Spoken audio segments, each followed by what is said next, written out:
giving and keeps giving. He cannot stop. Dia nggak bisa stop sampai kamu bilang enough Lord, enough.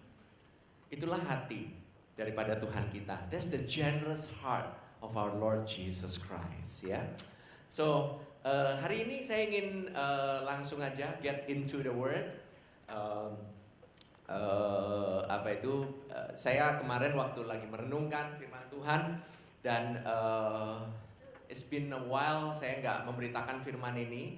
There are some nuggets, ada beberapa hal yang Tuhan juga berikan pada saat topik ini topik yang udah pernah saya bawakan, tetapi saya rasakan bahwa topik ini sangat penting untuk mengingatkan kita kembali bahwa hati Tuhan begitu dekat dengan kita. Dia tidak ingin membuat kita takut, dia tidak ingin membuat kita khawatir. Dunia bisa membuat kita khawatir, iblis sering membuat kita khawatir, dan pada saat kita khawatir, kita meragukan kebaikan Tuhan kita. Tetapi Tuhan, but God, that's a nice word ya, but God. Memang dunia tambah berat, memang kelihatannya itu banyak kematian ada di mana-mana, but God, wow, but God. Tetapi Tuhan, Dia memberikan kehidupan. His word is life. Kehidupannya adalah roti hidup. Roti itu untuk dimakan. Roti itu untuk memberikan kehidupan. Di sini saudara tugasnya adalah menerima. Saudara jangan menganalisa. Roti bukan untuk dianalisa. Oke? Roti itu untuk dimakan. Oke? Biar ada roti yang enaknya kayak gimana pun, roti nggak tahu di sini bakery yang paling enak yang mana.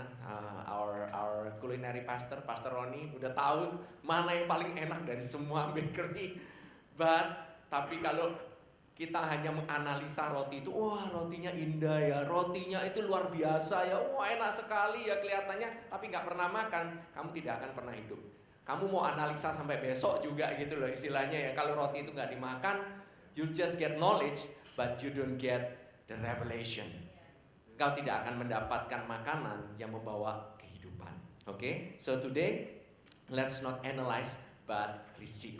Receive the word of God. Mungkin hari ini mungkin ada beberapa yang kelihatannya saudara-saudara, oh this is not for me. Tetapi di dalam terang firman Tuhan, in the light of God you find light. Engkau akan menemukan terang di mana pada saat engkau mendengarkan firman Tuhan, segala area yang masih gelap diterangi. Saya sering mendengarkan orang-orang dapat firman Tuhan, kayaknya nggak nyambung, tetapi tengah-tengah minggu, tahu-tahu, wow, something happen, okay, something happen. So just receive, sit, relax, and receive, okay. So hari ini saya ingin berbicara mengenai Joseph. Minggu lalu Pastor Lita telah memberikan firman-Nya mengenai Yusuf. Yusuf ini adalah satu karakter di dalam Alkitab yang paling dekat, paling mirip sekali kisahnya dengan Tuhan Yesus. Oke? Dan ini luar biasa sekali karena setiap perjalanan dalam kehidupannya itu semua melambangkan is the timeline, melambangkan satu garis waktu daripada apa yang dialami oleh Israel dan dunia ini. Oke? So, lalu kita lihat dari pertama ya, bahwa Yakub itu mempunyai 10 orang anak.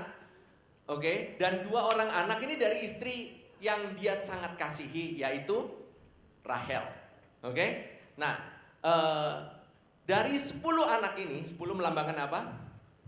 Is the law. Oke? Hukum. Oke, tetapi 2 anak ini, ini lahir dari istri yang sangat dikasihnya. Kejadian 37 ayat 3 dikatakan demikian, bahwa Israel lebih mengasihi Yusuf dari semua anaknya yang lain. Sebab Yusuf itulah anaknya yang lahir pada masa tuanya, dan ia menyuruh membuat jubah yang maha indah baginya. So Joseph itu dikasihi lebih daripada semuanya. Bapa kita mengasihi Tuhan Yesus lebih daripada semuanya. Amin. You see the picture? See the heart. Jangan dapetin pengetahuannya.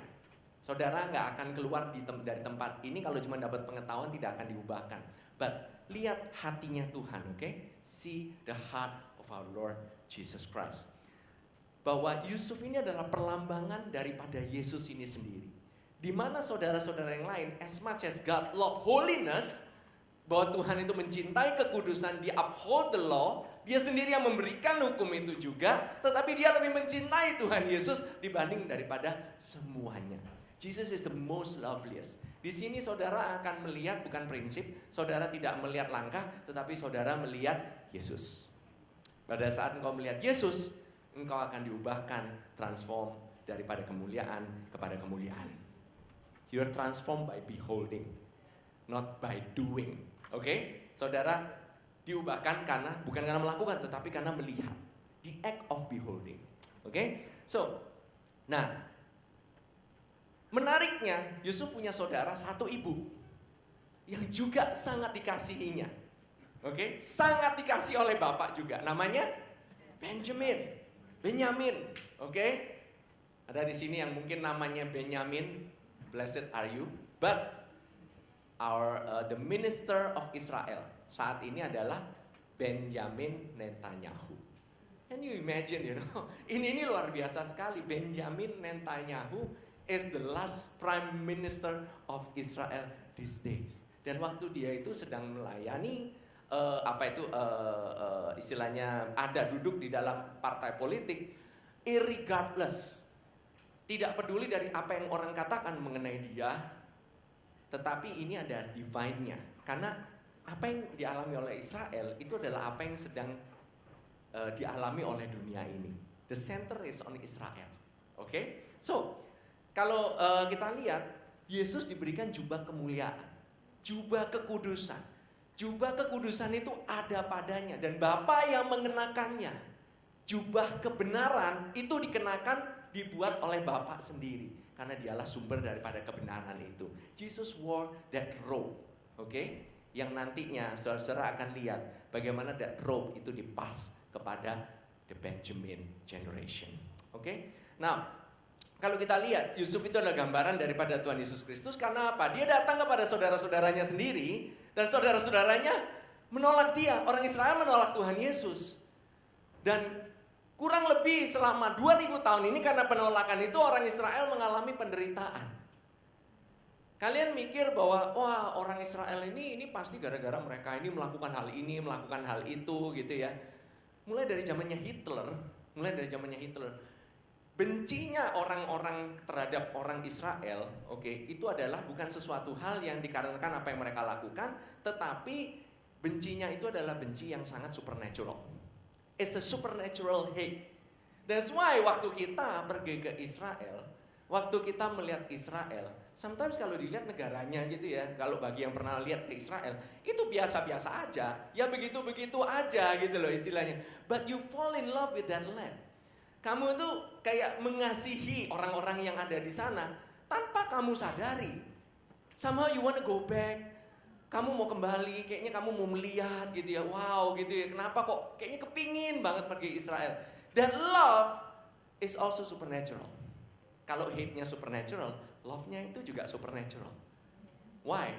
Because we are in the same inheritance. Kita ini ahli waris yang sama. Mereka dari keturunan Abraham. Kita secara rohani karena Tuhan Yesus Kristus, kita adalah keturunan Abraham. That's why we fall in love with that land. Sebab itu harus love is supernatural. Tetapi orang nggak tahu, orang Yahudi nggak tahu kenapa kok mereka ini dibenci. Kita tahu kenapanya. Orang dunia tahu apa yang terjadi, kita yang tahu kenapa.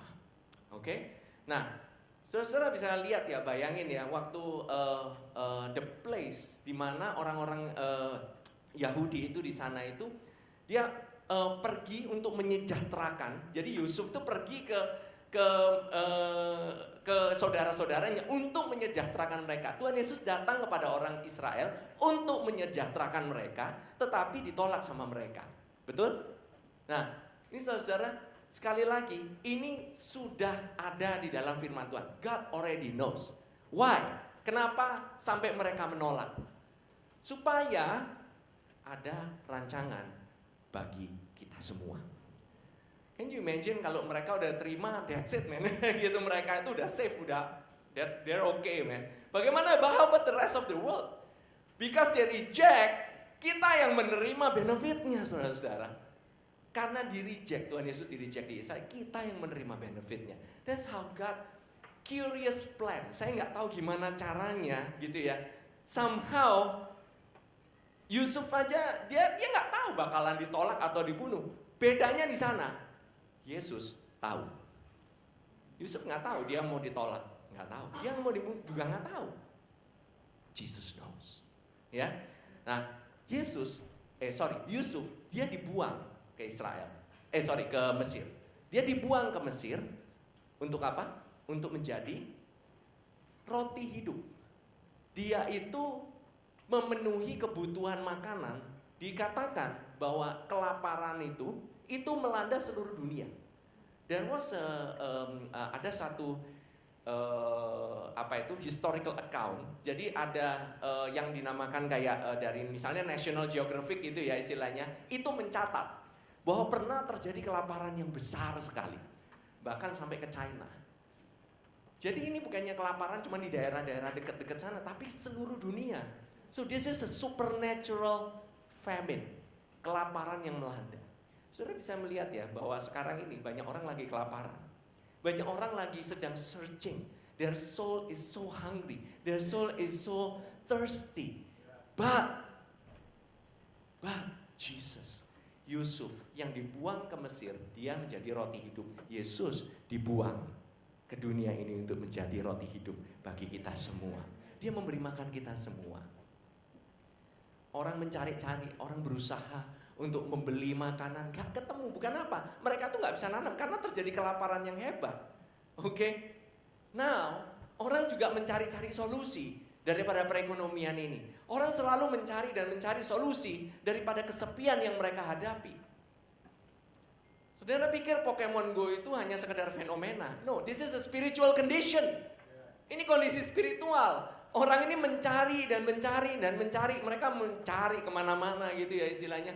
They're trying to find their spiritual friend, segala macam sampai harus dipaksa keluar. You know, what a sad world. Ini dunia yang sangat menyedihkan sekali, oke? Dan ini sangat sekali menyebabkan banyak orang akhirnya jatuh kepada ada yang namanya narkoba, kebiasaan, hutang, dan lain-lain. The more they search, the more they hunger. Mereka nggak bisa terpenuhi.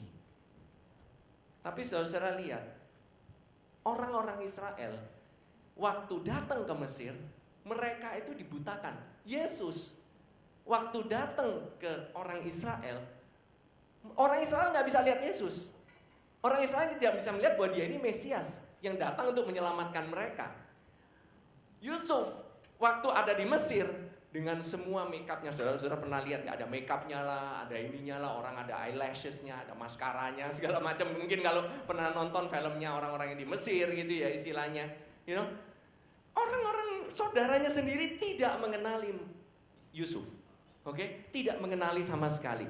Until mereka datang kedua kali sampai mereka bertemu dengan membawa Benjamin. Nah, oke. I'm getting ahead. Nanti kita balik lagi ke sana, oke?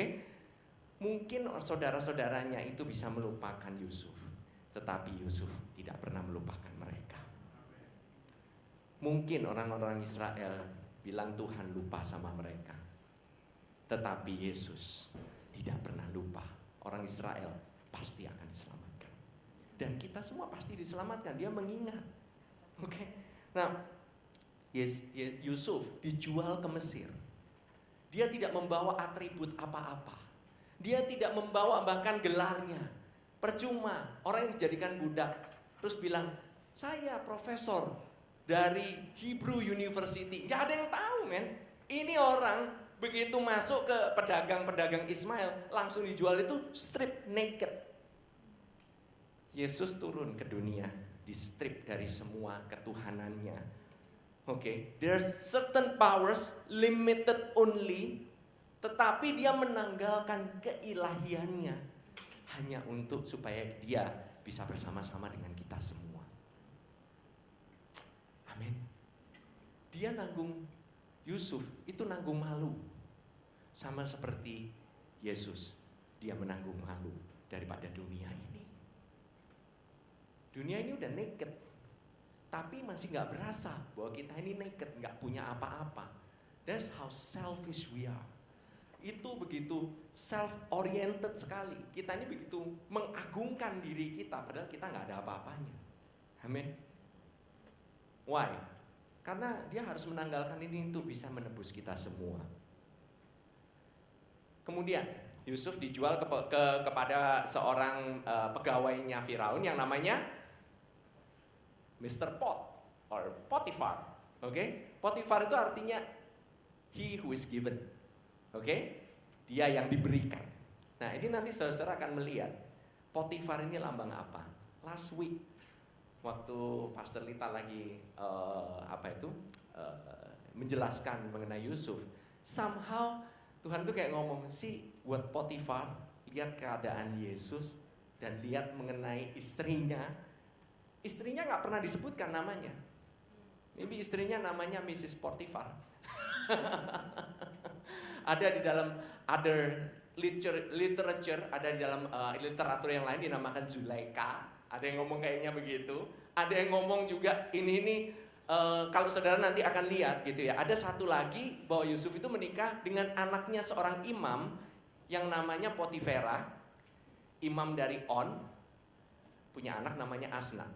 Nah, nanti saudara akan lihat ya. Jadi Yusuf ini harus tunduk di bawah Potifar. Nah, Potifar itu adalah lambang daripada hukum Taurat. Is the law. Oke? Why? Saya akan jelaskan di Kejadian 39 ayat 2 sampai 4. Ini mungkin udah sering dibaca, kita udah sering lihat. Dikatakan, tetapi Tuhan menyertai Yusuf sehingga ia menjadi seorang yang selalu berhasil dalam pekerjaannya. Maka tinggallah ia di rumah tuannya, orang Mesir itu. Setelah dilihat oleh tuannya bahwa Yusuf disertai Tuhan dan bahwa Tuhan membuat berhasil segala sesuatu yang dikerjakannya, maka Yusuf mendapat kasih tuannya dan ia boleh melayani dia. Kepada Yusuf diberikannya kuasa atas rumahnya dan segala miliknya diserahkannya pada kekuasaan Yusuf. Jadi Potifar tidak bisa melihat spiritual, nggak bisa. Orang dunia tidak bisa melihat hal yang spiritual. Hukum Taurat, yes, dia melihat hal yang spiritual, tapi orang yang hidup di bawah hukum Taurat itu hidup karena melakukan, bukan karena menerima kasih karunia. So, Jesus must live under the law. Dia itu mesti hidup menuruti dan menggenapi hukum Taurat, tidak ada cacat, tidak ada celah. Maka baru dia bisa dikatakan bahwa dia mendapat kasih dari hukum Taurat. Amin. Saudara bisa lihat ya, ini di sini ya, bahwa Roma 10 ayat 4 sampai 5 katakan demikian. Sebab Kristus adalah kegenapan hukum Taurat, sehingga kebenaran diperoleh tiap-tiap orang yang percaya. Sebab Musa menulis tentang kebenaran karena hukum Taurat. Orang yang melakukannya akan hidup karenanya. So if you don't, kalau saudara nggak bisa melakukan Taurat, maka saudara akan mati. Basically kayak begitu. If you don't do it, you die. Kalau kamu nggak berhasil, kamu akan mati. Ada di sini yang pernah berhasil? Ada di sini yang pernah sempurna? Thank God our heavenly Joseph did it perfectly. Dia melakukannya dengan sempurna. Makanya dia mendapatkan kasih terus. Dikatakan dia mendapat kasih Tuhannya. Bahkan sampai makanannya semuanya diurusin. Dia nggak usah mikirin apa-apa kecuali makanannya sendiri. Can you imagine? I mean like don't have to do anything. None kecuali makan. Hukum Taurat begitu sukanya sama keberhasilannya Yesus sampai dia dapat kasih. Amin. Nah, and also arti Potifar apa? He who is given the law was given by God. Amin. Nah, sekarang istri Potifar melambangkan apa? What do you think? Istri Potifar melambangkan orang Israel. The Israeli, orang Israel, orang Jews, orang Yahudi itu married to the law. Amin. Because karena apa? Ini dari orang Yahudi sendiri. If you ask them, we are married to the law. Mereka itu Karena Tuhan memberikan Taurat itu di atas gunung Sinai, memberikan perintah. Torah itu diberikan so that Israel will be married to the Lord. Padahal harusnya mereka itu ada di bawah kasih karunia pada saat mereka keluar dari Mesir sampai ke gunung Sinai. Tetapi pada saat mereka bilang I can do it, we can do it, mereka itu dikasihlah hukum Taurat. Dan karena mereka melakukan hukum Taurat dan mereka itu adalah bangsa daripada pilihan Tuhan sendiri, saudara-saudara bisa bayangkan ya, orang Israel sebegininya, segelintirnya ini, mereka itu somehow dapat special favor. Saudara pernah lihat deh, ya yang saudara setiap kali pandangi setiap pagi begitu buka handphone, saudara pakai orang itu teknologinya dari orang Israel ya. The Zuckerberg, si Mark Zuckerberg yang menciptakan Facebook namanya. Oke? It's the teknologi dari orang Israel. Can you imagine a billionaire? Dia bilang orang Israel istimewanya apa? Kenapa kok mereka dapat special dispensasi seperti ini? Mereka itu dapat special dispensasi bukan karena mereka kayak gimana, jagonya kayak gimana, but they are favored. Mereka itu dapat special favor daripada Tuhan loh. Gitu loh istilahnya.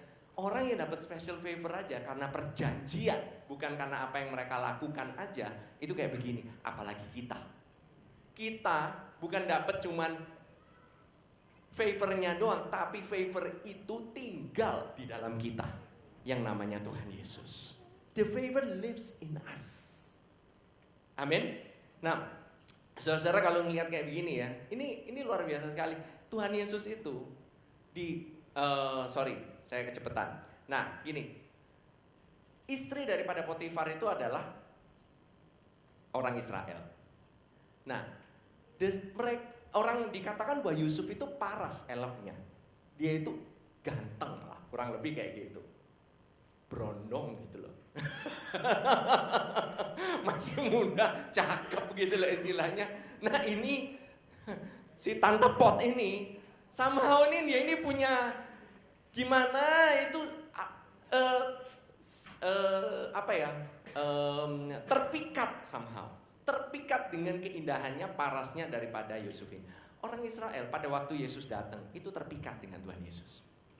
They are very very fascinated. Mereka itu mengira dia ini adalah Mesias, bukan Mesias ya, Raja yang datang untuk menyelamatkan mereka.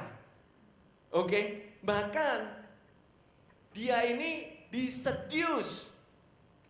Jadi si Tante Pot ini dia mensedius si Yusuf ini. Mensedius itu menggoda, merayu. Oke, merayu supaya lie with me and then tidur dengan dia supaya menjadi punya kedudukan yang sama, punya share hartanya juga, dapat privilege-nya juga. Tuhan Yesus juga disedius juga. Kamu jadilah raja atas kami. Kamu jadilah benar-benar orang yang istilahnya menguasai kami semua. Jadi the seduction, rayuan untuk hidup di bawah Taurat itu sangat tinggi. Sangat tinggi. Karena apa? Daging kita ini craving untuk itu. Yesus dia nggak fall for it. Dia goes through. Bahkan dia benar-benar uphold the highest of the law ever. Bahkan dia itu yang took the fall karena bukan perzinahannya, tapi perzinahannya orang Israel. Tuhan Yesus disalibkan. Not because of his own fault, because of somebody's fault. Orang lain yang salah, dia yang disalibkan. Bukankah itu Tuhan Yesus kita? Dan dia turun ke dungeon, ke penjara, di penjara. Penjara itu lambang orang itu terkurung. The spirit itu terkurung. Basically mati. Spirit kita itu udah masuk penjara, udah mati. Oke. Nah, saudara bisa bayangkan ya bahwa kehidupan kalau di bawah hukum Taurat itu mungkin kelihatannya enak karena apa? Begitu melakukan langsung dapat resultnya. Begitu kita melakukan hukum Taurat, daging ini sangat menyala-nyala. Kemanusiaan kita itu sangat menyala-nyala. Nah, kita ini kenapa sih kok begitu menariknya hukum Taurat. Mengapa sih begitu menariknya melakukan sesuatu, melakukan sesuai dengan hukum? Karena apa? Ini mengagungkan kemampuan diri sendiri. Mengagungkan keakuan. Kita dapat result atau hasilnya itu langsung. Jesus was crucified. Dia itu disalibkan. Karena kita fail. Karena kita tidak bisa melakukan hukum Taurat sama sekali. Sebagus-bagusnya kita jago melakukan Taurat, pasti kita fail. Pasti kita salah. Pasti ada yang namanya perjinahan rohani.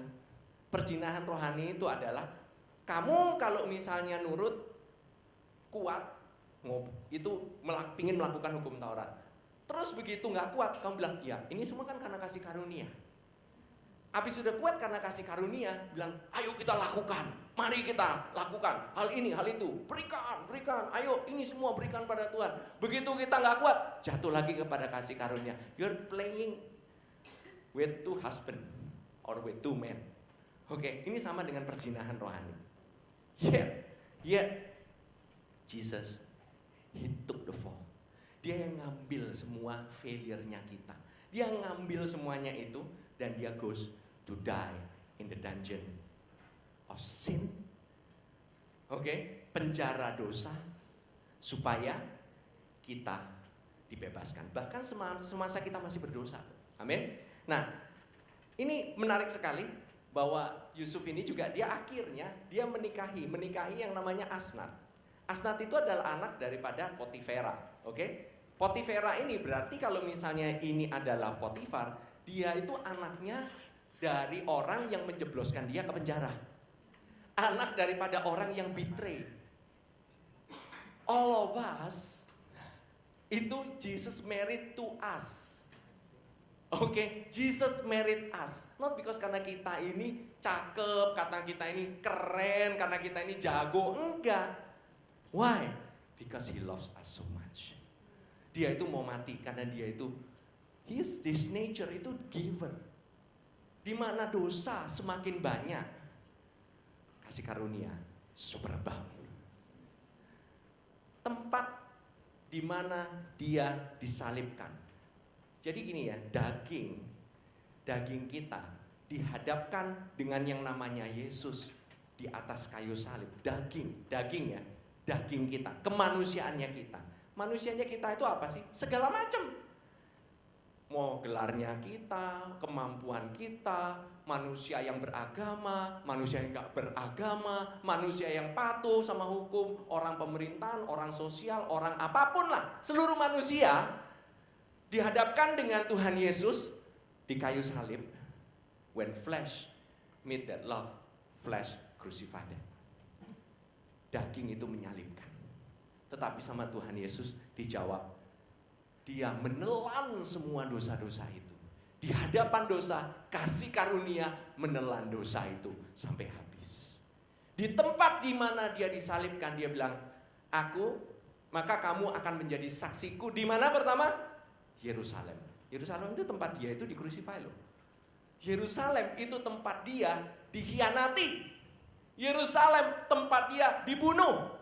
Yerusalem tempat dia diludahi, dihina, dicerca. Yerusalem dapat kasih karunia yang pertama.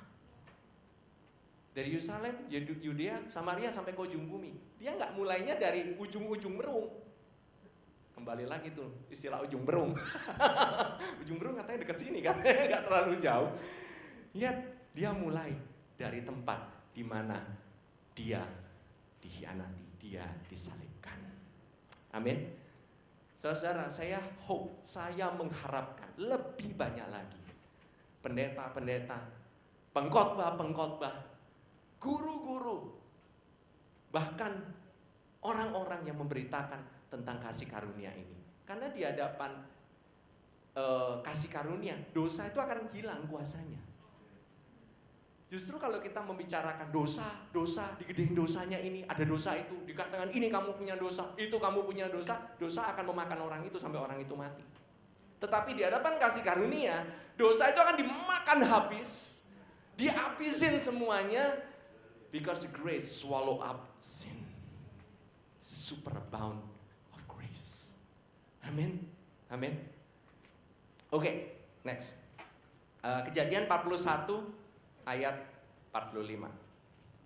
Lalu Firaun menamai Yusuf Zafnat Paanea serta memberikan Asnat anak Potifera imam di On kepadanya menjadi istrinya. Demikianlah Yusuf muncul sebagai kuasa atas seluruh tanah Mesir.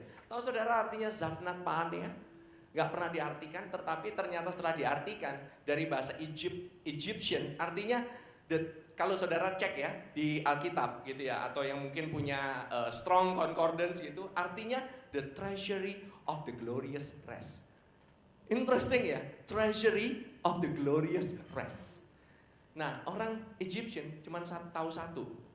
Mereka cuma menerjemahkan Savior of the world. So interesting, Yusuf mendapat gelar Savior of the world. Isn't our Jesus Savior of the world?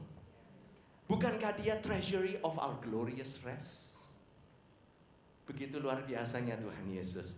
Dan Yusuf ini setelah dia menikah dengan orang Mesir ini, menikahi orang dunia ini, menikahi kita semua ini, all the believers, mengambil istri non-Jews, dia punya anak 2. Namanya siapa?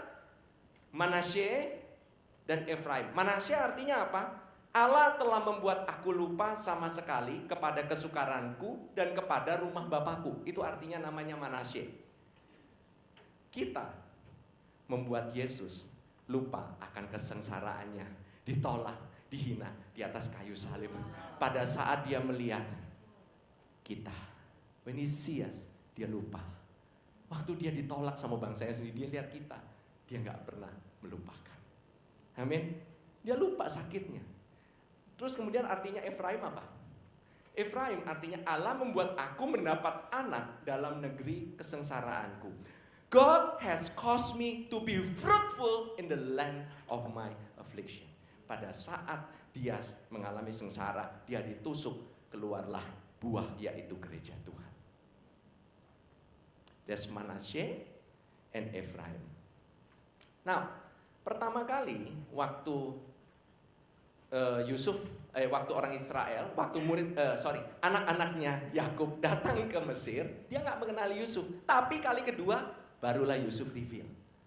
Saudara tahu bahwa the rapture is very near. Waktunya ini udah semakin dekat. Jesus will reveal himself. Pertama, dia akan memanggil kita semua, tapi dia tidak akan pernah lupa, dia pasti jemput umatnya Israel. Dan mereka kali kedua waktu Tuhan Yesus datang, mereka akan mengenali Tuhan Yesus. Waktu kali pertama Tuhan Yesus datang, mereka nggak mengenali. Tapi waktu kali kedua mereka akan berkata, Baruch haba Hashem Adonai. Waktu mereka berkata demikian, boom, waktu itu mereka reveal semua. Dan mereka semua juga diangkat bersama-sama. So do not worry, Israel is safe. Saya nggak punya waktu untuk membuktikan kepada saudara, tetapi Rasul Paulus menyatakan all Israel will be safe. All Israel, can you imagine? All Israel will be safe. That is good news. Amin. Kita hanya pergi sana menyatakan kasihnya Allah kita, dan mereka akan being envious. Mereka itu bingung, kok bisa kalian tuh kemari? Kok bisa sih sampai orang Israel khusus belajar? Orang-orang Jewish di sana itu jago-jago bahasa Indonesia, oke? Kalian kalau di sini orang Jewish datang belum tentu bisa bahasa Israel kan, belum tentu bisa bahasa Ibrani. Orang di sana bisa bahasa Indonesianya fasih sampai aku bingung. Benar-benar saya sampai bingung. Ini orang kok fasih banget. Ingat, even mereka ngomong kayak begitu, even bahkan dijelaskan mengenai Tuhan Yesus gamblang di depan mata mereka, they still don't believe. Amin. Nah. Waktu pertama-tama datang, saudara-saudara Yusuf datang, mereka disuruh bawa anaknya yang paling bungsu. Kalau enggak, mereka nggak boleh kembali lagi. Terus siapa yang ditahan? Namanya Simeon. Simeon itu ditahan. Simeon artinya Syama. Itu artinya mendengar. Hear, O Israel, our God is one. Syama, Shema, O Israel. Nah, itu artinya pendengaran. Jadi waktu Tuhan Yesus pertama kali datang, pendengarannya orang Israel itu ditahan. Mereka nggak bisa mengerti. somehow hukum Taurat itu menutupi telinga mereka. But waktu mereka nanti datang bersama-sama dengan Benyamin, waktu itu mata mereka terbuka. So even the Benjamin ini akan membukakan the Benjamin generation, yaitu saudaranya Yusuf, yaitu kita semua pergi ke sana. Mata mereka itu semakin banyak loh yang mendengarkan tentang Tuhan Yesus Kristus di sana. Semakin banyak yang diselamatkan. Rabi, man, this is so good. Ya, oke. Nah, sekarang we go back. Apa sih efeknya daging itu? Begitu daging itu begitu menyala-nyala, kenapa sih? Gitu. Oke, kita lihat ya. Ada suatu cerita, yaitu waktu Yusuf, dia waktu masuk penjara. Dia tuh waktu masuk penjara itu, di dalam penjara itu tuh ada ketemu dengan 2 orang. Oke, namanya apa? Tukang juru roti sama juru minuman. Oke. Ada yang bilang juru makan, juru minum, juru anggur, oke? Juru anggurnya, the wine of the king, oke? Sama rotinya, nyiapin rotinya raja.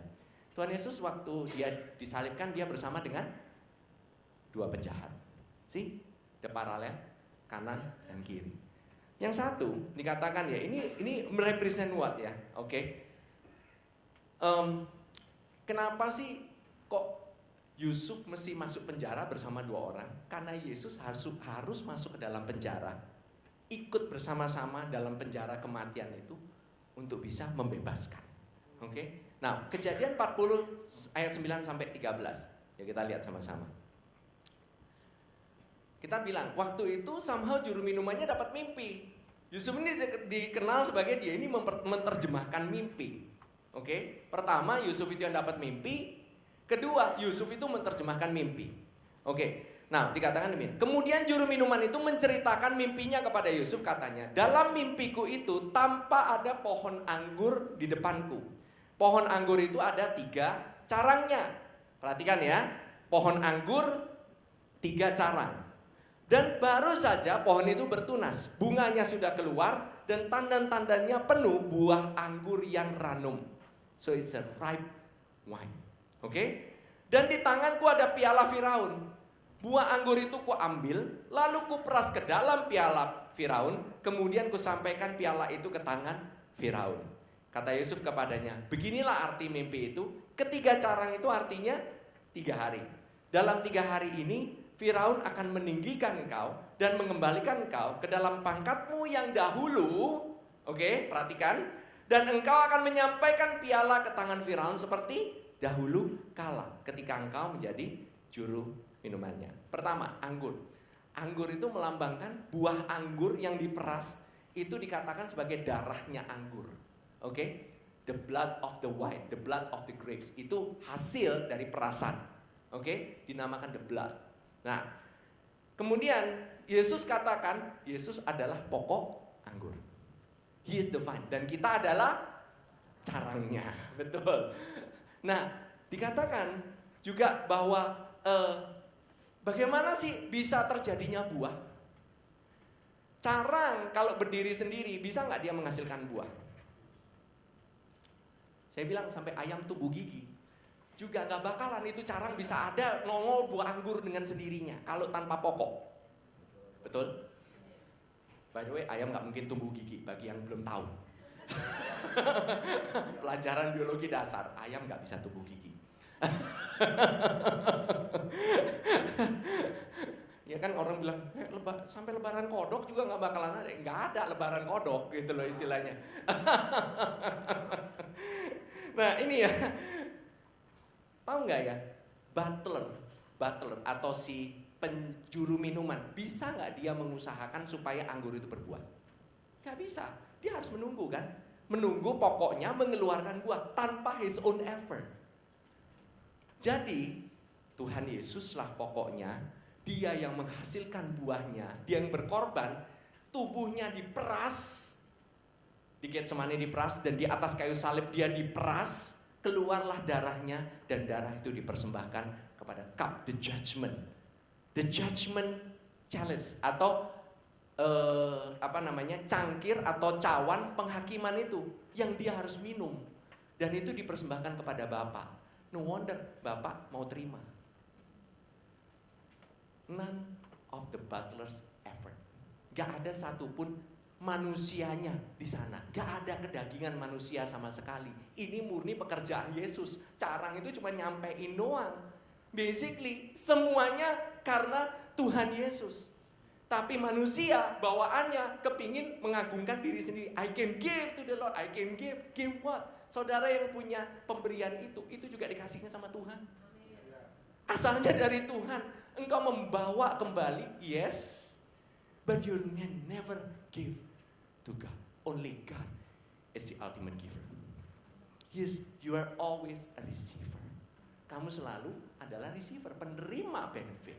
Amin. Nah, makanya waktu di press, kita punya dosa segala macam, untuk dosa-dosa kita, di press untuk kebenaran kita. Makanya langsung diterima dengan cawan Firaun, dengan Firaun menerima cawannya, dan si juru minuman ini melambangkan kita semua, itu dikembalikan ke posisinya yang semula. Benar? Juru minuman ini dikembalikan kepada posisinya yang semula seperti dahulu kala. Oke? Itu bukan karena kerjaan dia, itu karena si anggur itu sendiri. Amin. Jadi Tuhan menerima si juru minuman karena darah Tuhan Yesus. Kita ini diterima karena darah Tuhan Yesus. Masuk bukan kebenaran kita sendiri, masuk karena kebenarannya. Amin. Nah, our position is restored. Nah, sekarang bagaimana dengan yang satunya? Kejadian 40 ayat 16 sampai 19, kita lanjutkan. Setelah dilihat oleh kepala juru roti betapa baik arti mimpi itu, berkatalah ia kepadanya, aku pun bermimpi juga. Tanpa aku menjunjung 3 bakul berisi penganan. Dalam bakul atas ada berbagai-bagai makanan untuk Firaun, buatan juru roti. Note that, buatan juru roti. Tetapi burung-burung memakannya dari dalam bakul yang ada di atas kepalaku. Yusuf menjawab, beginilah arti mimpi itu. Ketiga bakul itu artinya 3 hari. Dalam 3 hari ini Firaun akan meninggikan engkau tinggi ke atas dan menggantung engkau pada sebuah tiang, dan burung-burung akan memakan dagingmu dari tubuhmu. Nah, sangat disayangkan. Ini kan ada namanya the white basket. Dia akan menjunjung bakul, ada white basket. White basket itu adalah perbuatan baik manusia. Coba dijunjung di hadapan Firaun. Waktu dilihat perbuatan baik itu digantung. Can never do that. Amin. Nah, seperti saudara lihat ya, kita ini gak bisa bergantung pada apapun juga. Bahkan ya, baked goods, sesuatu yang di-bake, sesuatu yang dimasak, itu kan berarti ada self effort kan? Ada effortnya, ada usahanya. Manusia mengusahakan membuat roti.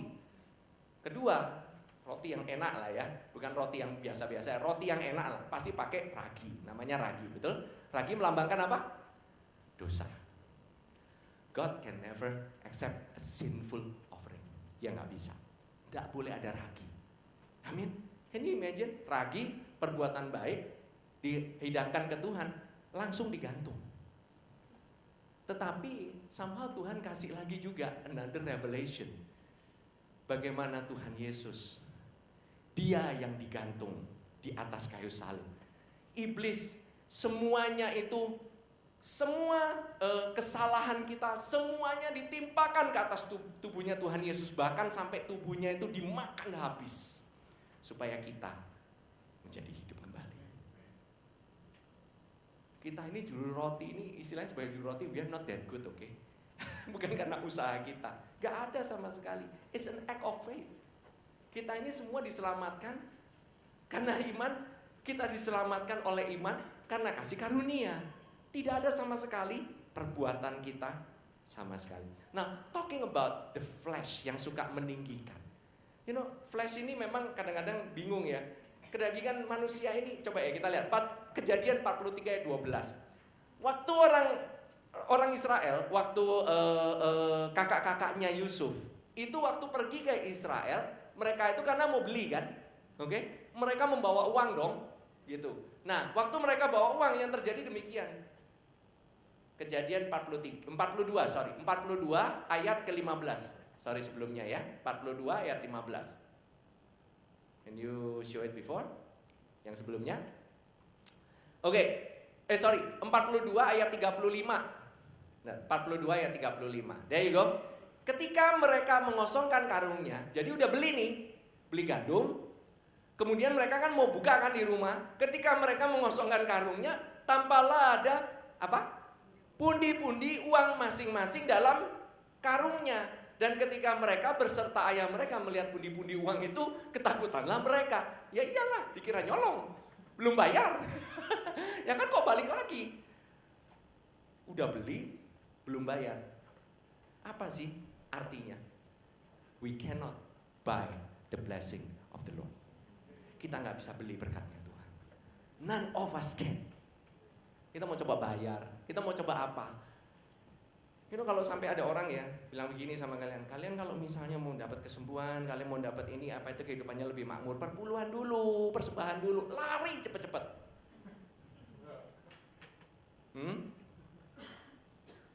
It's a scam. I'm sorry ya. You cannot buy kesembuhanmu, kesehatanmu, kemakmuranmu sudah dibeli sama Tuhan Yesus lunas di atas kayu salib. Dia yang altogether lovely, tubuhnya itu dipenuhi dengan segala macam penyakit kita, habis. Dia yang kaya menjadi miskin total di atas kayu salib demi kita semua. Amin. Manusia berusaha membeli. Bagaimana sih caranya beli berkat? Caranya, semua kan bisa dibayar, semua kan bisa dibeli pakai uang. You can buy a bed, beautiful bed. Tapi saudara nggak bisa beli yang namanya tidur yang enak, yang benar-benar nyaman sampai ngorok-ngorok. Gak bakalan bisa. Ngorok plus iler. Biasanya gitu paling enak kan ranjang sendiri, ranjangnya nggak seberapa sih kayak gitu. Tapi kalau tidur gitu bisa wah gitu sampai ngiler-ngiler gitu ya. Ini paling enak ranjang sendiri. Dikasih ranjang mahal di tempat mana kadang-kadang nggak bisa tidur.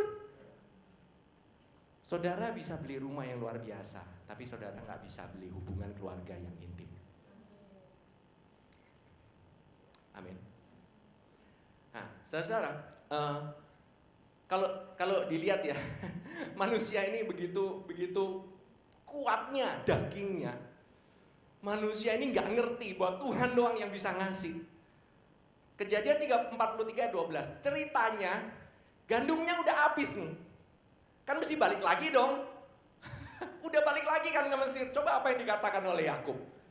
Dan bawalah uang 2 kali lipat banyaknya. Take double money bahasa Inggrisnya. Disuruh bawa 2 kali lipat. Jangan-jangan nanti balikin. Jangan mau ngutang. Jangan pernah mau ngutang sama Tuhan. Jangan pernah mau ngutang. Balikin. Nih lihat ya. Manusia begitu sombongnya. Uang yang telah dikembalikan ke dalam mulut karung-karungmu itu haruslah kamu bawa kembali. Mungkin itu suatu kekilafan.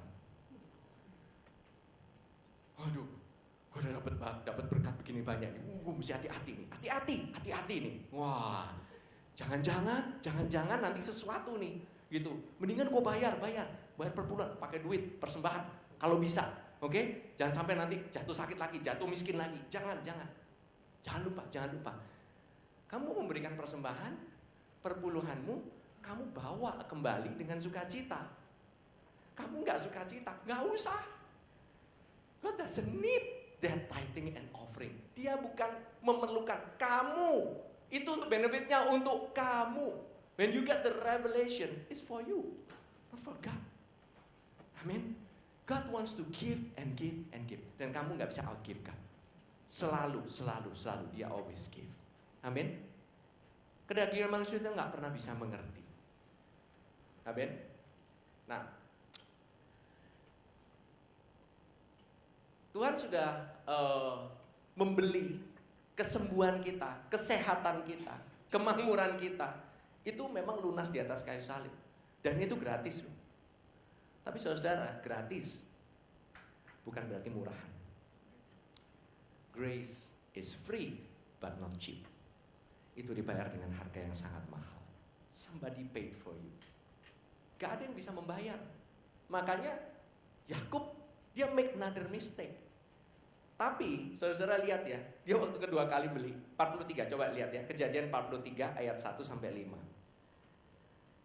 Tetapi hebat sekali kelaparan di negeri itu. Dan setelah gandum yang dibawa mereka dari Mesir habis dimakan, berkatalah ya mereka, pergilah pula membeli sedikit bahan makanan untuk kita. Lalu Yehuda menjawabnya, orang itu telah memperingatkan kami dengan sungguh-sungguh, kamu tidak boleh melihat mukaku,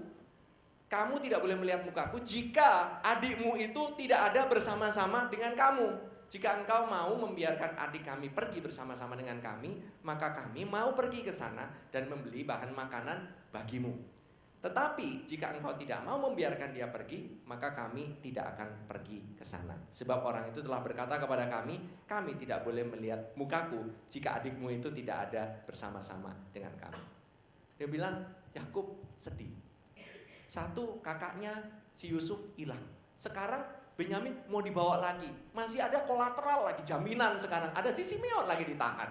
Ya kan? Mau nggak mau mesti dibawa. Mau nggak mau Benyamin harus muncul. Mau nggak mau Benjamin generation must come forth. Mesti keluar. Oke? Bukannya sok-sokan keluar.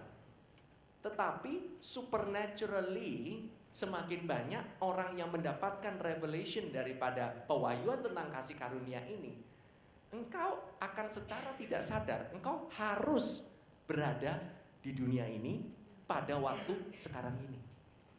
It's the time. It's your time. Amin. Nah, ini ya, dikatakan mereka kalau enggak balik bawa Benyamin, enggak dapat makanan.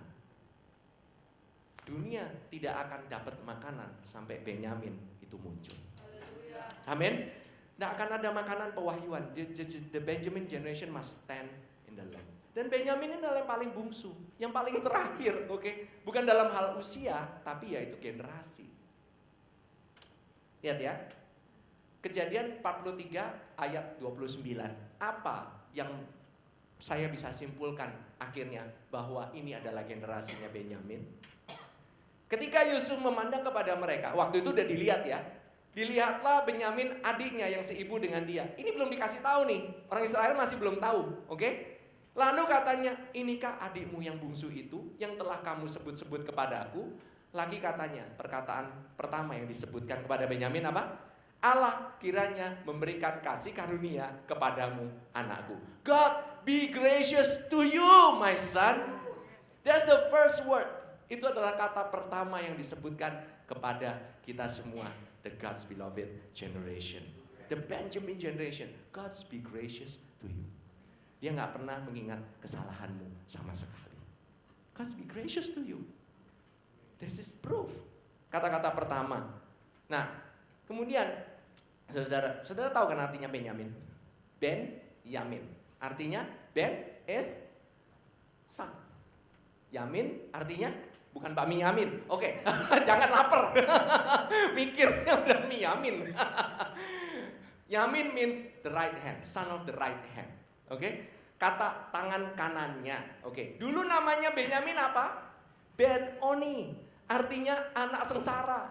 Dulu kita ini anak sengsara karena di dalam the prison of sin, but now we are the Benyamin, anak yang di tangan kanannya daripada Allah sendiri. Yesaya 41 ayat 10, kalian mungkin udah berulang-ulang kali mendengar the first word juga yang Tuhan katakan, Yesus katakan kepada orang Israel pada saat mereka itu melihat, mereka terbuka matanya, mulai terbuka, itu adalah jangan takut. Yesaya 41 ayat 10, jangan takut sebab aku menyertai engkau. Janganlah bimbang sebab aku ini Allahmu. Aku akan meneguhkan, bahkan akan menolong engkau. Aku akan memegang engkau dengan tangan kananku yang membawa kemenangan. Kata-katanya adalah the right hand of my righteousness. Artinya Benyamin itu adalah anak di mana mereka itu mengalami revelation of kebenaran, pewahyuan kebenaran. Mereka itu dibenarkan bukan karena perbuatan mereka, tetapi karena Yesuslah yang memberikan kebenaran bagi mereka. Amin. Lihat the signature ya.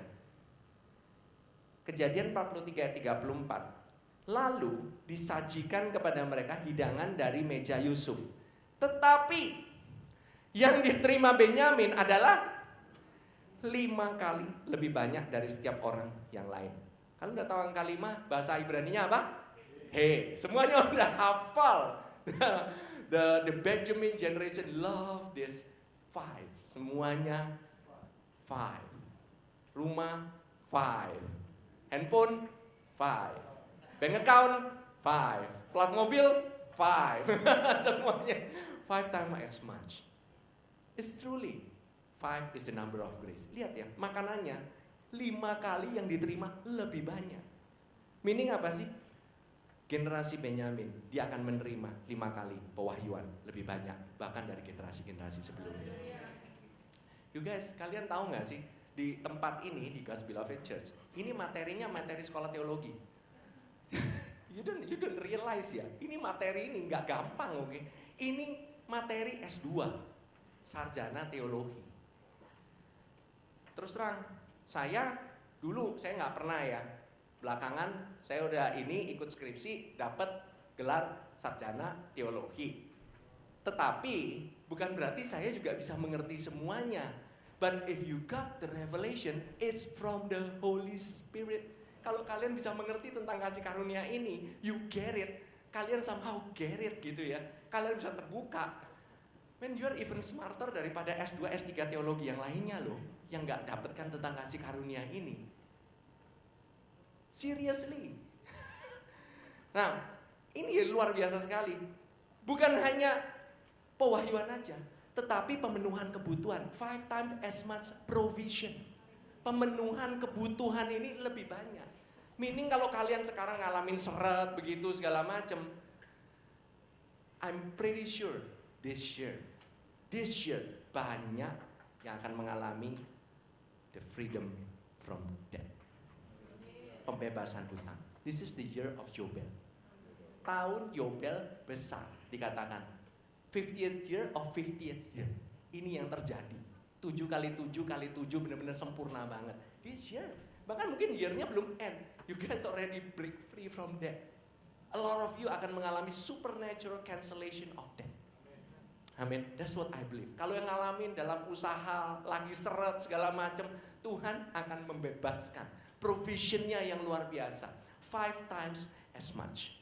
This is the year of grace and supplication. Kalian gak usah takut. Jangan takut. Jangan takut. Ekonomi mau di luar, dolar mau jadi kayak gimana, euro mau jadi kayak gimana, mau Brexit kayak gitu, Brebes exit kayak mau kayak gimana. Gak peduli men. Apa yang terjadi di luar, it doesn't affect you. You are in the boat with Jesus. Kamu ada di kapalnya bersama-sama dengan Yesus. Oke? Yesus sudah membayar semuanya di atas kayu salib, lunas dibayar semuanya, and you are debt free. Kamu bebas dari your own conscience, terutama your sin debt.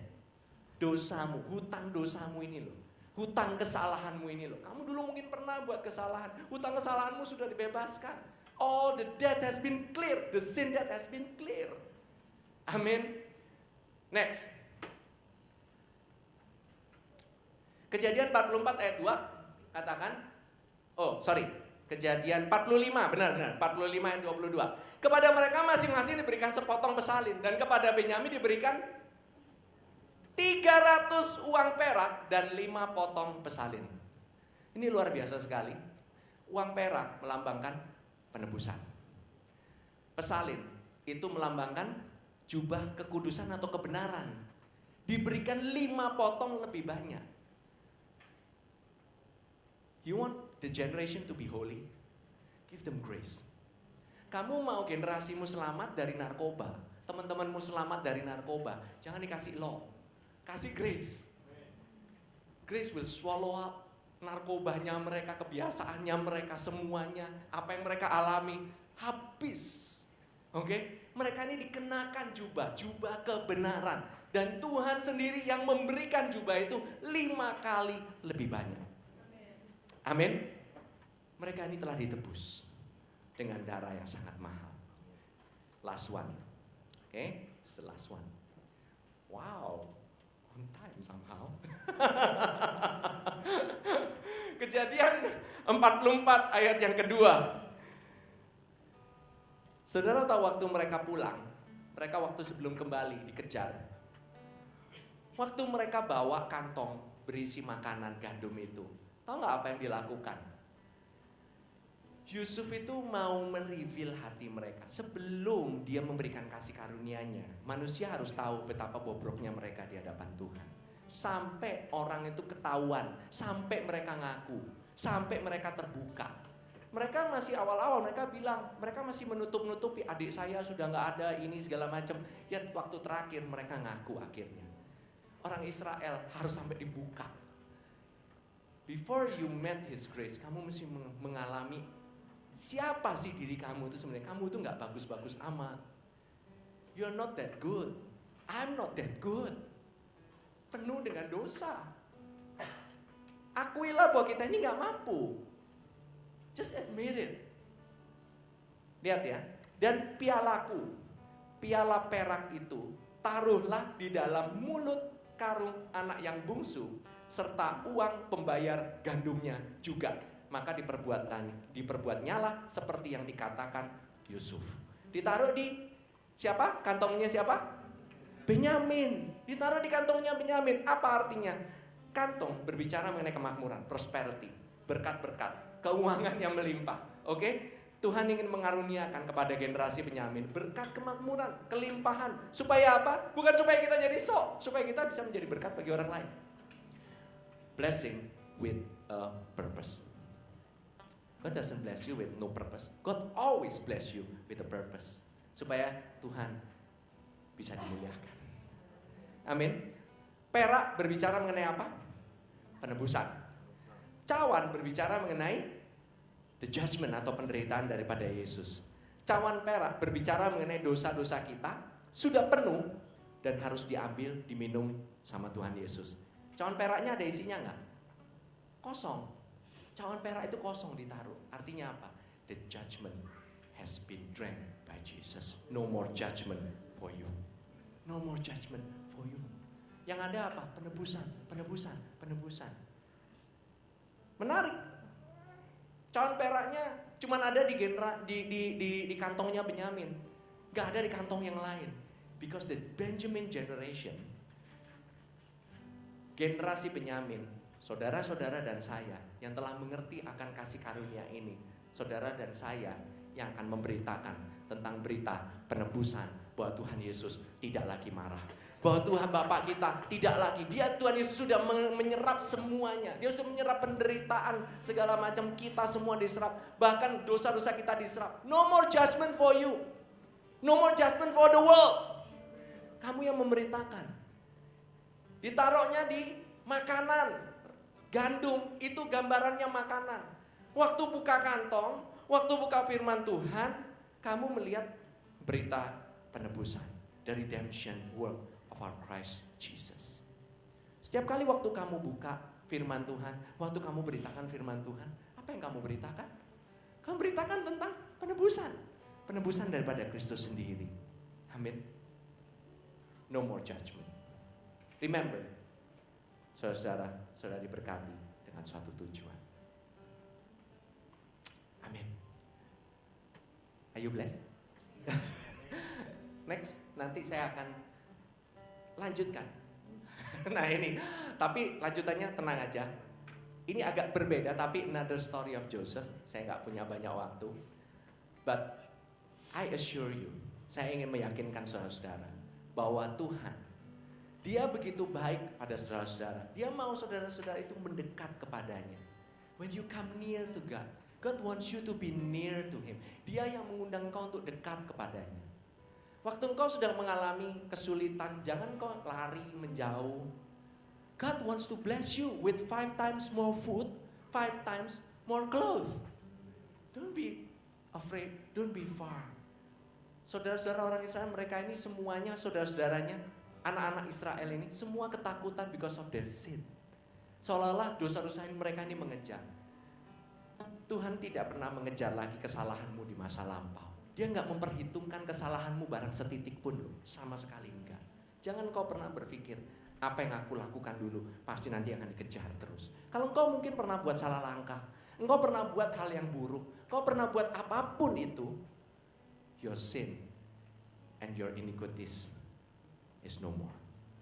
Di hadapan Tuhan, Dia anggap engkau adalah anak kesayangannya. You are the God's beloved. Mari kita berdoa. Tuhan Yesus, kami mengucap syukur ya Tuhan, untuk hari ini ya Tuhan. Begitu luar biasanya hati-Mu, begitu luar biasanya cinta kasih-Mu, begitu luar biasanya bahwa Engkau tidak mau mengungkapkan siapa diri-Mu terlebih dahulu, karena Engkau mempunyai maksud yang luar biasa, yaitu Engkau ingin mengungkapkan kasih karunia-Mu yang luar biasa kepada kami. Engkau ingin mengungkapkan kasih karunia-Mu yang luar biasa kepada orang Israel. Begitu terpuruknya kami sehingga kami tidak menyadari betapa Engkau begitu mengasihi kami. Begitu terpuruknya kami sehingga kami tidak bisa melihat pekerjaan-Mu yang telah sempurna di atas kayu salib. Begitu terpuruknya kami sehingga kami berfokus kepada diri kami sendiri. Apa yang dapat kami lakukan? But God, tetapi Tuhan dengan kasih karunia-Nya, Dia ingin memberkati-Mu. Dia ingin menerimamu. Dia ingin memberkatimu apa adanya. Dia ingin memberkatimu di mana engkau saat ini berada. Right now, saat ini mungkin engkau saat ini seakan-akan engkau, Tuhan, aku gak bisa kasih apa-apa. No, don't. Stop right there. No, God wants to give you first. Before you can give, before you can bring something, you must receive first.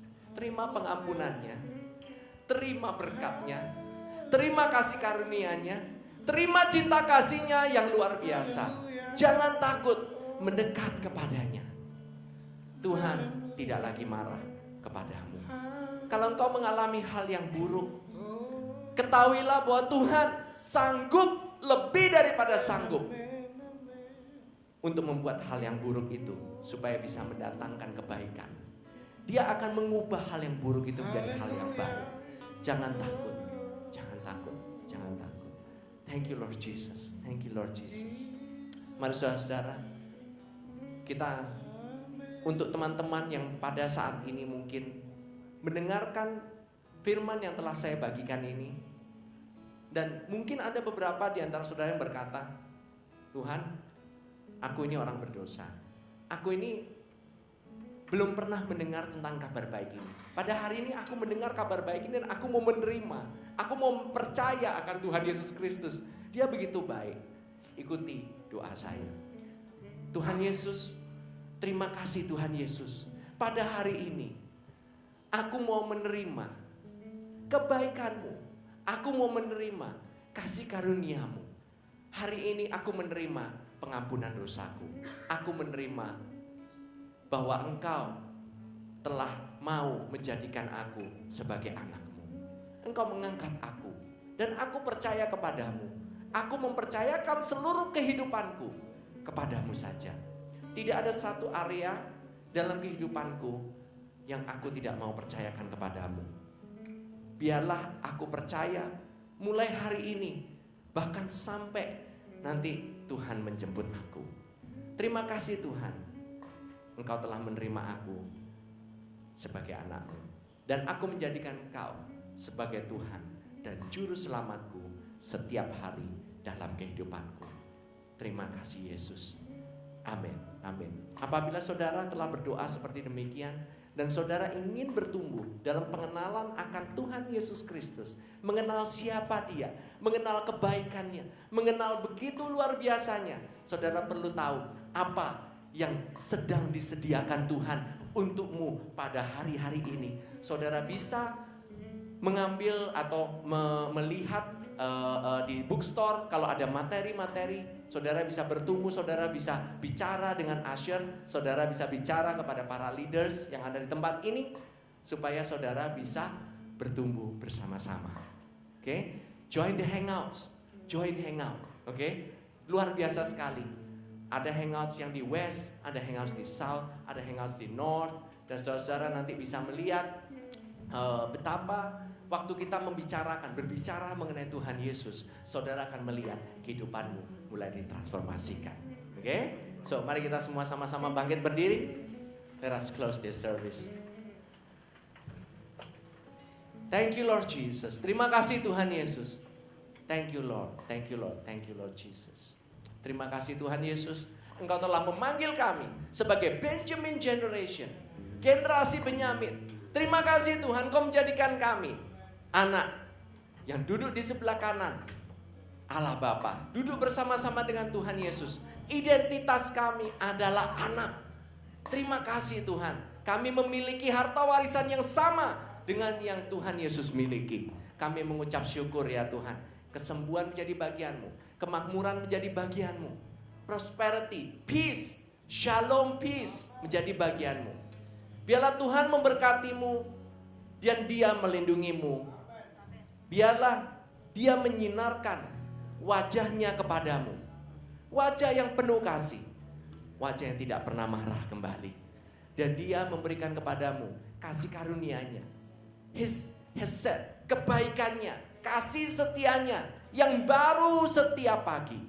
Dan kau akan mengalami kasih setia itu, kebaikan, kemurahan belaka yang mengikutimu sepanjang hari-harimu. Dan Tuhan selalu menghadapkan wajahnya kepadamu. Tidak pernah Dia berpaling daripadamu. Mungkin kau melihat kadang-kadang Dia jauh, tapi Tuhan tidak pernah melupakanmu. He never forgets you. Never forgets you. Dan Dia selalu memberikan kepadamu His peace. Shalom peace. In Jesus mighty name. Di dalam nama Tuhan Yesus Kristus, semua umat yang diberkati pada hari ini katakan Amen. Amen.